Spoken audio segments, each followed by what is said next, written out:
Kiwi_afternoons. I think my grandmother is dead, but no one else seems to notice. I just figured out the horrifying reason why everyone is ignoring her. I am shaking as I write this. I've thought about calling the police, but I haven't figured out if I'm losing my mind or if my entire family has lost theirs. Maybe I will wake up soon and this will all have been a terrible nightmare. For context, I am an only child and the only grandchild of my last living grandmother. A couple weeks ago while at work, I received a phone call from my mother informing me that my grandmother had taken a fall in her kitchen. Mom said that my Uncle Lou was with her and already in the ambulance. Paramedics suspected she had a fractured hip and somehow sliced open her foot. She was sedated due to the pain but was otherwise responsive and fine. I immediately asked if I should meet them at the hospital, but Mom said, no, don't leave work. I'll update you once I know more. So, I waited. I love my grandmother, but she's probably the most stubborn woman I've ever met. She has a home remedy for just about anything and loathes seeing doctors, so I am sure she won't be fun to deal with while confined to a hospital bed. It doesn't help that Grandma absolutely refuses to use a walker or cane despite her debilitating age and will not leave her house to live in a nursing home. 6 months ago, Uncle Lou moved in with her to help out. Not that he said it out loud, but I've always suspected that he did it more for the free rent. With nothing else to do, I sat at work, distracted, and waiting for a phone call from Mom with news. That call didn't come through until long after I'd gotten home and was brushing my teeth for bed. Apparently, Grandma was awake now and doing fine. She would need surgery for the broken hip, but they were able to get the laceration on her foot stitched up and bandaged. I asked to speak to her, so Mom held the phone up to Grandma's ear and I told her I loved her and would come see her once she was discharged. The hospital only allowed 2 visitors and Mom and Lou refused to leave her side. Hi honey, Grandma said through the receiver. I'm okay, but they won't let me leave. My mom's voice in the background exasperatedly explained that she needs surgery. So they tell me, Grandma huffed. I'm fine, Anna. Come see me when I get home and we can play cards.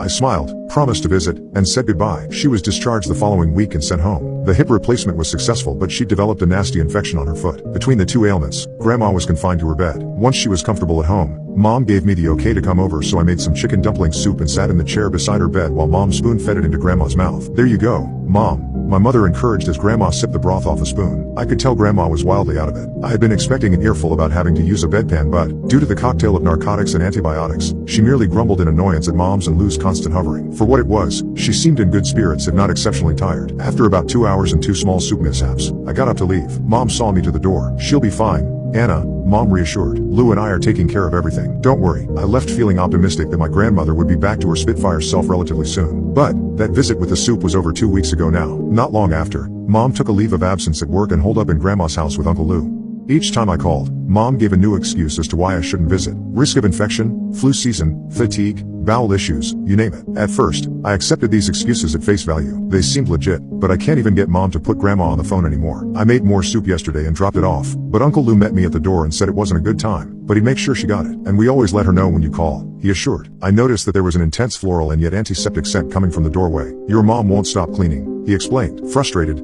I called and complained to my father on my way home, but he defended Mom. Like always, she's always been like this, he reminded me. They are extremely close, your mom and Grandma. And Lou?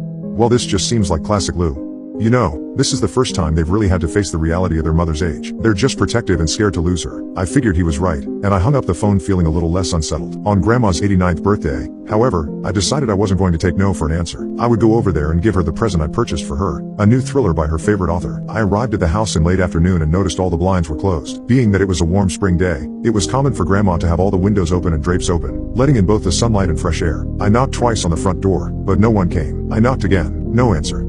I tried the knob, but the door was locked. I paused for a moment, considering that maybe no one was home. Maybe Grandma had a follow-up with her surgeon. But both cars were in the driveway, so I knocked again. Louder. The door opened a crack and a foul odor filtered out, nearly choking me. Mom, I exclaimed, when her face appeared on the other side of the door. What is that smell? Seeing it was only me, she opened the door another inch.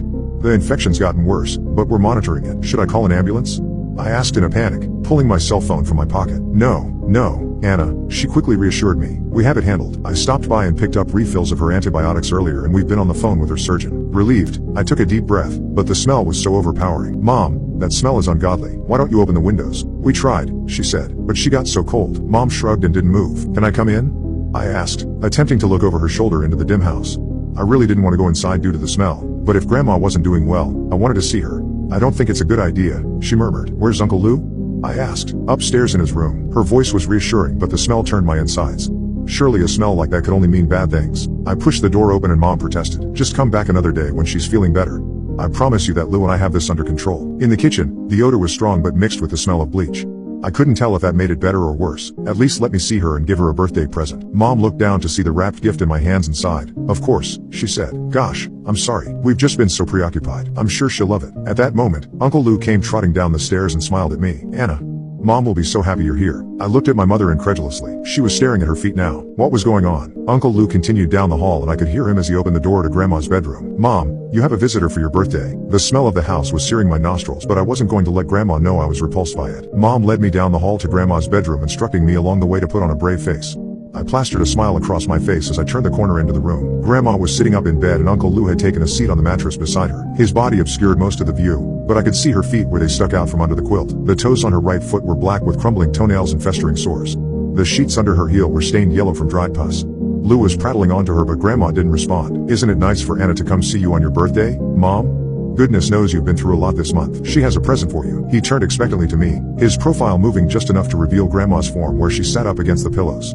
I will try to explain the horror I witnessed, but I know words will never do it justice. My stomach flipped and I froze. Grandma's dull, lifeless eyes stared straight ahead at the wall, unblinking and glazed over. Her eyelids were crusty and her jaw hung widely agape with sagging lips, revealing a gray fuzz that had begun to coat her tongue. Uncle Lou patted her leg while Mom hastily pulled the quilt back down over her feet. I barely heard as Lou explained how cold she's been from the infection. He picked up a tissue from the box on the nightstand and began dabbing at the corner of her mouth. She doesn't talk much due to the heavy sedation she's under, he explained. I couldn't tear my eyes away from the pallid, gray skin of Grandma's face and how it was starting to sag in ways that had nothing to do with her age. Flies buzzed overhead and Mom picked up the fly swatter and began swatting wildly at them. Goddamn flies, she mumbled. They won't leave her alone. One of the flies circled Grandma's face and landed in her open maw. Uncle Lou merely shooed it away. She's been sleeping sitting up like this for the past week or so, Mom explained, patting Grandma's now covered feet. The pain is just too much for her to lay down. We tried, but her muscles spasm and she can't move. My knees were shaking and I could all but back out of the room, reaching for and pressing myself against the opposite wall. Vomit crept up the back of my throat. It's okay, Anna, Uncle Lou said from inside the room. I know it's hard to see her in such a state, but that's why your mom and I are here to take care of her. We agreed we wouldn't let her go back to that hospital. They've already messed up so much of her care. You saw her foot and what the doctors did to it. How a hospital could let gangrene go unnoticed is beyond me, Mom agreed. We've been sponge bathing her regularly, airing her feet, and changing the bandages frequently. It seems to be helping, right Mom? She asked, squeezing Grandma's ankle. I tried to put my head between my knees, but the smell was so overpowering. Mom stepped out in the hallway and touched my shoulder. I recoiled. Oh Anna, I am sorry. This is why I didn't want you to come over. The gangrene smell is hard to tolerate, and I didn't want you to have to see her like this. Not knowing what else to do, I pulled her into the kitchen and said in my most steady voice, Mom, why didn't you tell me Grandma had passed? Mom's face didn't change. She just looked at me. What are you talking about, Anna? She's right there. You saw her. Yes, I did see her, I agreed, pointing at the bedroom down the hall where the smell was so strong that I was close to passing out. But Grandma is dead, Mom. You know that, right? She has very obviously passed away. Mom's eyebrows narrowed and she pursed her lips. Listen, Anna. I get that this is hard for you. Hell, it's hard for all of us. But if you're saying this just to hurt me, it's not going to work. Stop being a brat. Your father is on his way over with a birthday cake. The room began to spin and I needed to get out of that house immediately. I tossed the present on the kitchen table and grabbed my bag, fleeing out the kitchen door and into my car where I took deep gulps of fresh air. I could see Mom at the large bay window, looking out at me. She looked angry and upset, but quickly turned and walked away. I pounded the steering wheel, yelling obscenities. Other than an open casket funeral, I had never seen a dead body before, let alone one that had clearly been dead for weeks. But Grandma was undoubtedly dead, and my mother and uncle were staying in that house with her corpse, washing it, feeding it, and talking to it like nothing had changed. I threw open the car door and vomited all over Grandma's neglected shrubs. By the time the dry heaves kicked in, Dad's car pulled in the driveway. Hey sweetheart, he said as he opened his car door, seeing me kneeling in the grass. Are you alright?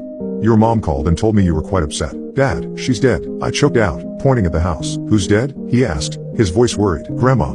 I shouted. Grandma is dead. Mom and Lou, they're just sitting in there with her body. Anna, calm down. Your mom mentioned you were in hysterics and talking nonsense. Talking nonsense? What are you saying? I choked out. Go look, Dad. I swear, you'll see. She's dead and Mom and Lou have lost their minds. Alright, he said, holding up his arms in surrender. Let me grab the cake and I'll go inside and see what's going on. Just stay here, okay? I collapsed back in the front seat of my car, blasting the AC in an attempt to flush the smell of rotten flesh out of my nose.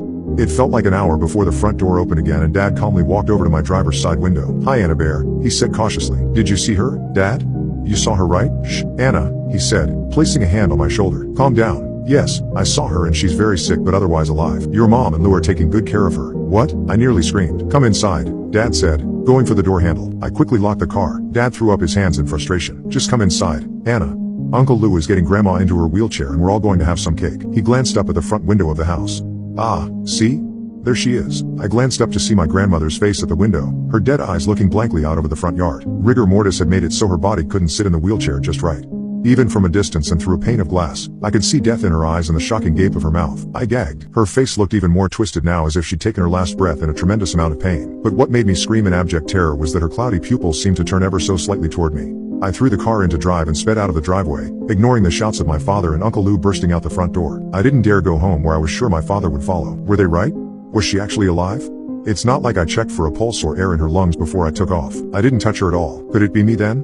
Was I the one having a nervous breakdown? I don't know what to do now. I'm absolutely terrified. Worst of all, when I close my eyes, all I see is my grandmother's rotting face.